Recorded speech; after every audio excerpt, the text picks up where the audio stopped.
comment vous procédez pour embarquer vos équipes dans un projet, même quand il est un petit peu fou. Et en particulier quand il y a un switch, genre une révélation, c'est un peu la même question, c'est comment vous assurer que l'équipe va vous suivre le plus rapidement possible. Il n'y a rien de plus puissant que l'enthousiasme. J'envoie un message à un de mes partenaires et je dis: «J'ai une idée», avec 10 E à la fin. Dis-moi que tu es chaud, avec 20 D à la fin de chaud, tu vois? Et c'est tout. Je couvre tout pour rassurer tout le monde, mais après je rejoins tout à fait Julien comme il dit, quand t'as l'enthousiasme et quand en plus t'as un historique de quand tu fais ce genre de décision, c'est toujours une bonne décision, ou la plupart du temps une bonne décision, au bout d'un moment ton équipe elle te suit quoi que tu dises, quoi. Demain je leur dis on fait du tricot, si j'y vais en mode c'est la meilleure décision business du monde, je sais qu'elles vont me suivre. Bienvenue dans ce nouvel épisode de Structure, le podcast qui libère l'entrepreneur tout en décuplant le potentiel de croissance de son entreprise. Je suis Romain Collignon, le fondateur de Squared, et ce que je vous propose dans ce podcast, c'est de prendre part à une conversation. Une conversation où on est entre nous, avec mon équipe ou avec des invités triés sur le volet, pour vous partager toutes nos coulisses et où évidemment la structure, au service de la liberté et de la croissance de l'entrepreneur, ne sera jamais très loin. Alors, la conversation du jour, c'est la réponse à l'une de vos questions. Venez d'ailleurs me les poser sur Instagram ou sur LinkedIn, j'adore vous lire et j'adore vous répondre. Et en plus, ça me donne un très bon prétexte pour vous offrir des épisodes comme celui que vous vous apprêtez à écouter. Allez, c'est parti! Alors j'aimerais qu'on discute d'un sujet dont quasi chaque membre de nos masterminds sont victimes, et quand je dis victime, je le mets entre guillemets. C'est quelque chose qui arrive notamment après une rencontre en présentiel.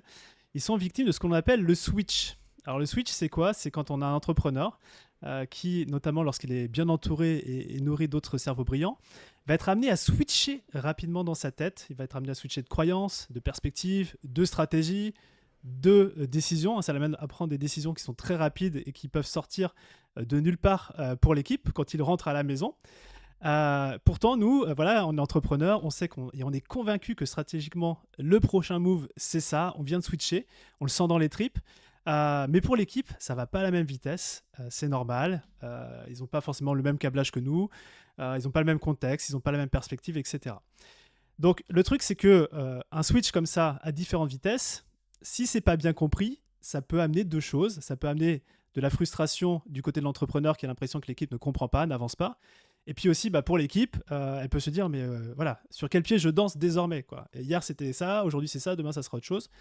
Donc moi, j'ai deux questions à vous poser. La première, c'est de manière générale, comment vous procédez pour embarquer vos équipes dans un projet, même quand il est un petit peu fou. Et en particulier, quand il y a un switch, genre une révélation, c'est un peu la même question, c'est comment vous assurer que l'équipe va vous suivre le plus rapidement possible. Moi, franchement, j'ai pas de stratégie, j'ai pas de tactique, j'ai pas de système là-dessus. Pour une raison, c'est que je crois qu'il y a rien de plus puissant que l'enthousiasme et que, du coup, je sais que si quand j'ai une idée, je surfe pas maintenant dessus, en fait, je vais perdre l'enthousiasme et hem et on va perdre le feu de cette idée. Donc en fait, je m'occupe pas trop de ça. Juste j'ai une idée, en fait, on va la mettre en place et qui m'aime me suivre, quoi. C'est quoi, Julien? Je crois que dans le mot enthousiasme, j'ai plus la définition en grec. Enthousiasme, c'est le Dieu, ouais, c'est le Dieu en C'est le toi. Dieu en toi, exactement. Il y a un livre qui s'appelle, Big Magic, je crois, qui est un livre sur la Ouais. créativité et justement qui explique que, en fait, une idée, elle t'arrive et si tu la prends pas, c'est quelqu'un d'autre qui va la prendre et elle va aller chez quelqu'un d'autre qui, lui, sera en mesure de la faire vivre et je crois beaucoup à ça. Donc par exemple, je te donne un exemple hier, c'est, j'ai, une idée et je t'écris j'ai une idée, c'est hyper clair, je me sens hyper enthousiaste. En général, je sens la pression et la tension monter dans les 2-3 jours avant et à un moment donné, je prends mon téléphone et là, je t'ai écrit une page de vente de 2000 mots en 25 minutes chrono sur mon canapé, sur mon C'est téléphone, cool. tu vois? Et là, je sais que l'idée, elle est vivante maintenant et je sais que c'est maintenant que je dois la pousser et par contre, c'est une idée vis-à-vis duquel j'ai besoin de quelqu'un. Parce que le projet, je peux pas le lancer pour moi, tout seul, parce que c'est pas moi qui ai l'expertise. J'envoie un message à un de mes partenaires et je dis: «J'ai une idée», avec 10 E à la fin. Dis-moi que tu es chaud, avec 20 D à la fin de chaud, tu vois? Et c'est tout. Et j'attends, tu vois? J'attends qu'il me réponde. Il me dit: «Bah, vas-y, il faudrait déjà que tu me dises» et en fait, mon enthousiasme fait qu'il a envie d'y aller même s'il sait pas ce que c'est et je pense que c'est ça ma magie, c'est que quand j'ai de l'enthousiasme, les gens vont me suivre quoi qu'il arrive et ça, c'est la première chose et deuxièmement, même s'ils me suivent pas, je m'en fous, j'irai quand même. J'irai juste avec quelqu'un d'autre et c'est ce que j'ai appris il y a 5 ans chez David Laroche. Cette phrase, elle m'a toujours parlé, c'est, le leadership, c'est quand tu y vas même si personne te suit et il prend toujours cet exemple du restaurant où, quand on choisit des restaurants, il y en a toujours un qui va aller au chinois, l'autre, au thaï et le troisième à la pizzeria et si toi, tu es capable d'aller à la pizzeria même si personne que te suit, tout le monde finira à la pizzeria avec toi parce que le fait que tu iras même si personne te suit, ça sécurise tout le monde. Génial. Enthousiasme, Big Magic. J'avais adoré ce livre aussi. C'est un livre d'Elizabeth Gilbert. Et je crois qu'il y a même un film. Alors, c'est pas Big Magic le film, mais je crois qu'il y a un film Non, autour c'est de. Mange Prix M, elle est très Ouais, c'est connue ça, pour Mange ce Prix M. best-seller Ouais. et qui a été adapté en film, effectivement. Donc, enthousiasme, première clé livrée par Julien. Aline, de ton côté, comment ça se passe? Je pense que les switches comme ça fait partie du rôle d'un visionnaire, d'un entrepreneur, où on a des fois cet instinct divin, spirituel, énergétique ou juste de talent qui fait qu'à un moment, on va se sentir appelé par une idée ou à un momentum, on va se dire, il y a un truc, il faut faire ça maintenant tout de suite. Et c'est un espèce de sixième sens qui se retrouve chez tous les grands entrepreneurs, en fait. Et je pense qu'il faut se dire que c'est normal en termes de fonctionnement. Et je sais que nous, côté The Bee Boost, c'est un truc que j'annonce directement, même pendant les entretiens d'embauche, en mode, on est très structuré, tout est organisé. Par contre, moi, des fois, je peux te quitter le vendredi soir, revenir le lundi matin en point hebdo avec une idée, un suivi de projet sur ClickUp complet, et on a refait tout le plan du trimestre en un week-end. Et en fait, dans mon équipe, ils ont inventé une expression qui s'appelle faire une Aline, parce que très souvent, ça m'arrive de débarquer en disant, bon les filles, il y a telle idée que j'ai eu ce week-end, j'ai déjà fait tout le plan, il n'y a plus qu'à dérouler. Et à ce moment-là, c'est mon rôle aussi de faire une histoire, en fait. Je dis pas en mode c'est comme ça qu'on va le faire, point, vous n'avez pas de questions à poser. En fait, je leur dis pourquoi. Pourquoi est-ce que ça me semble être la meilleure idée, le meilleur moment? Pourquoi est-ce que ça me semble pertinent de changer de direction par rapport à ce qu'on avait planifié sur le trimestre, sur le semestre, etc. Et je fais toujours très attention à adapter mon discours à tous les types de personnalités au sein de l'équipe. J'ai des personnes qui sont très sensibles à la créativité, au côté visionnaire, où là, juste l'enthousiasme, les mots que je vais employer et mon énergie va juste les convaincre. Et j'ai d'autres personnes qui, elles, ont besoin d'être rassurées, de savoir qu'est-ce qui va se passer exactement et qui, pourquoi, comment, de comprendre les datas, de comprendre les raisons. Et là, du coup, j'ai aussi cet aspect-là dans mon discours. Donc, je couvre tout pour rassurer tout le monde. Mais après, je rejoins tout à fait Julien, comme il dit, hein, quand tu as l'enthousiasme et quand en plus tu as un historique de quand tu fais ce genre de décision, c'est toujours une bonne décision, ou la plupart du temps une bonne décision, au bout d'un moment, ton équipe, elle te suit quoi que tu dises. Quoi. Demain, je leur dis, on fait du tricot. Si j'y vais en mode, c'est la meilleure décision business du monde, je sais qu'elles vont me suivre. Et elles vont dire à tout le monde, oh, Aline a fait une Aline. C'est ça, je peux pas, j'ai tricot. Je peux pas, j'ai Ça tricot. passera bien, c'est là.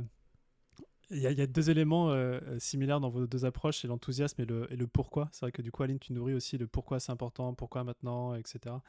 Et c'est vraiment charger les batteries d'une idée ou d'un projet. Et ça, c'est hyper contagieux.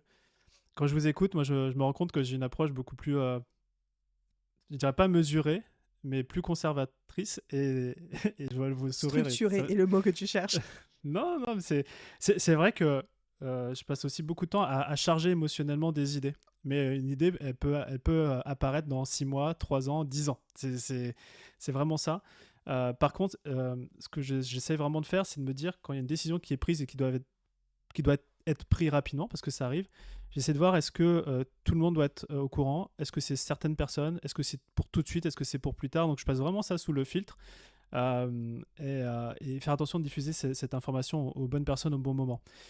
Et là où je suis aussi Aline, c'est que on connaît nous sur le bout des doigts la façon dont se comportent nos collaborateurs dans la boîte. On a pendant longtemps utilisé un test qui s'appelle le Kolbe, Kolbe. Et puis en fait depuis très récemment et grâce à petit clin d'œil à Isabelle Payot, qui est membre du Mastermind 67 et qui nous a fait découvrir le Prédom, qui est un outil qui permet de comprendre comment un être humain c'est quoi ses préférences comportementales. Et en fait, il y a des membres dans l'équipe qui adorent la nouveauté et je sais que je peux leur parler des projets un petit peu fous, même s'ils n'arrivent pas tout de suite. Et d'autres, il faut rester dans un cadre rassurant, toujours plus de pincettes, des fois ne pas les impliquer dans la boucle. Et je me dis toujours aussi, au-delà de partager l'enthousiasme et le pourquoi, c'est qu'est-ce qu'ils ont à y gagner eux. c'est le fameux oui FM marketing se mettre dans leur peau. Donc moi j'essaye vraiment de voir comment une nouvelle idée va être perçue pour essayer et tenter d'avoir une adoption qui soit la plus grande possible et tenter derrière aussi de co-construire parce que je crois que quelqu'un s'embarque dans un projet quand il le co-construit aussi avec nous. J'ai juste envie de rebondir sur j'ai une question, hein, vraiment par curiosité. Quand tu dis, «Quand j'ai une bonne idée, je la partage pas à tout le monde», parce que je sais qu'il y a des gens qui vont y être, sensibles positivement et d'autres sensibles, plus négativement. Est-ce que tu te sens à l'aise avec le fait de pas donner toutes les informations à toute ton équipe? Parce que ça, c'est une vraie question que je me pose parfois. Oui, bien sûr. Bah, d'une part, tu l'as partagé dans le précédent épisode, c'est le côté je cherche aussi à préserver le focus de chacun. Donc, une nouvelle idée, c'est une prise de place dans l'espace mental de quelqu'un. Et si cette idée, d'une part, elle est là, mais ça se trouve, elle ne sera même pas déclenchée, ça ne sert à rien, entre guillemets, de la partager. Et après, je sais, bah, vous connaissez tous nos coachs dans les masterminds, c'est généralement, ils aiment beaucoup les nouvelles idées. Et moi, j'aime bien aussi leur partager juste l'idée pour avoir un feedback. Est-ce que c'est une bonne idée, etc. Mais ils savent très bien que ça ne veut pas dire que ça va être implémenté dans le mois, dans les 3 mois qui arrivent, etc. Euh, et à comparer par rapport à des collaborateurs qui sont plus en back-office, pour qui, en fait, c'est surtout les systèmes, la structure, c'est le récurrent qui est important, c'est le run. Donc, j'ai peut-être plus impliqué des gens qui sont, on parle souvent de la différence du build et du run, des gens qui sont souvent dans le build parce que c'est assez intéressant et surtout, j'ai très certainement avoir besoin d'eux pour l'implémentation, à différence des personnes qui sont plus dans le run, où au final, bah, le bon moment sera le moment où on aura vraiment décidé de le mettre en place. Eh ben, écoutez, je crois qu'on a fait le tour sur ce côté Switch, encore une fois, avec des approches complémentaires différentes. J'espère que ça vous inspire. J'aimerais terminer sur une petite question, parce que c'est une question qu'on nous pose souvent dans les masterminds de Squared. La question, c'est qu'est-ce que vous y faites? Comment ça se passe à l'intérieur d'un mastermind? Il y a un côté des fois un petit peu mystique autour de ça. Et vous qui les vivez de l'intérieur, en quelques secondes, vous répondriez quoi à cette question? Qu'est-ce qui se passe dans des rencontres mastermind?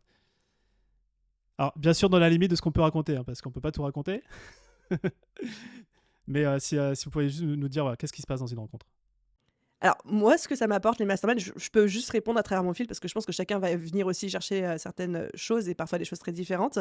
La première chose, c'est que c'est des moments qui m'obligent à poser mon cerveau, à enfin quitter cette peau d'opérationnel, de quotidien, de run comme tu disais très bien et à me concentrer sur une posture méga, méta en fait. C'est même plus une posture méta, c'est du méga méta, c'est du métaception quoi. Où t'es même plus en train de réfléchir à ton rôle de visionnaire dans ton business, mais t'es en train de réfléchir même au futur, à regarder ce qui se passe à côté. Donc moi, ça, en fait, ça m'oblige à prendre ces moments de pause et à adopter ce recul que j'ai du mal à avoir toute seule. Déjà parce que je me prépare pas le temps, je me crée pas l'espace pour, et aussi bah, parce que toute seule à réfléchir à ça, VS à être 20 dans la même pièce, dont certains qui ont des très très hauts niveaux ou de très grandes expertises sur des domaines que nous on n'a pas, ça aide beaucoup. Donc ça c'est la première chose. Et la seconde, c'est aussi vraiment le moment où on échange sur ce qui fonctionne pas pour nous, les bonnes pratiques, etc. Et ce qui est très rigolo, c'est que beaucoup de gens le disent, mais à chaque fois, ça se vérifie. Les plus belles discussions, les plus belles prises de conscience, les plus grandes décisions qu'on peut prendre, elles sont jamais pendant les sessions de travail, mais c'est toujours autour d'un verre de vin, d'une tasse de café, un canapé, juste avant de partir et de prendre son Uber retour pour Paris. Enfin, voilà. Merci Aline. Et toi, ton approche, Julien? Qu'est-ce qui se passe selon toi dans une rencontre? Bah, en fait, moi, je me construis beaucoup par contradiction. C'est-à-dire que ce qui va le plus m'aider, c'est plutôt de voir, qu'est-ce que les autres font avec lequel je suis pas du tout d'accord? Et c'est comme ça que je renforce mes points de vue, en fait. Et je vois ça, j'ai pris conscience assez récemment de ça, c'est en utilisant ChatGPT et tout. Je voyais qu'en fait, là où ChatGPT m'apporte plus, c'est quand il me dit des trucs et que je suis pas d'accord. Parce qu'en fait, quand je suis pas d'accord avec quelque chose, ça renforce ma certitude sur le truc. Donc voilà. Ah bah, complètement, hein. Soit on arrive à trouver des éléments ou des discussions qui confortent nos choix, c'est top. Mais quand on n'est pas d'accord, c'est OK, qu'est-ce que je peux apprendre? OK, j'ai raison ou non. Mais c'est toujours un élément, un ingrédient sur lequel on peut se poser pour réfléchir. Je pense que je suis régulièrement happé par, une bonne manière de faire les choses dans le business, parce que c'est comme ça qu'on doit les faire et tout. Et quand j'entends une vidéo ou quoi, je peux être de loin et je peux être de loin et me laisser happer par ce truc. Quand j'ai quelqu'un en face qui me dit un truc, je sens dans mon corps qu'en fait, non, ça c'est pas possible. Et du coup, ça me montre quel est mon chemin à moi, parce que la réponse, elle est beaucoup plus viscérale quand je parle à des gens que, quand j'écoute une vidéo de loin avec quelqu'un que je connais pas. Il y a cette notion de message et de messager aussi. Quand un message vient d'un messager qui nous inspire, on a plus tendance à se dire tiens, c'est intéressant. Mais effectivement, quand le messager, de par peut-être son non-verbal ou même ce qu'il dégage, tu te dis ah non, c'est pas un truc sur lequel je suis aligné. Bah, ça, tu l'as pas en vidéo et ChatGPT te le donne pas non plus. Hein. Merci Julien, merci Aline. On se voit dans 15 jours en Touraine pour le 78. Donc on pourra taquiner Julien sur les contradictions. Et puis Aline, ça sera un moment pour toi pour penser macro et penser stratégie et sortir la tête du guidon. Pour tous ceux et celles qui souhaitent découvrir tout l'univers qu'on a chez Squared et les masterminds, il y a une seule adresse sur laquelle vous pouvez vous rendre, c'est squared.eu, sur lequel vous allez découvrir tout ce que l'on fait sur les masterminds. Et si vous voulez nous échanger avec nous, vous avez aussi la possibilité de le faire sur le site.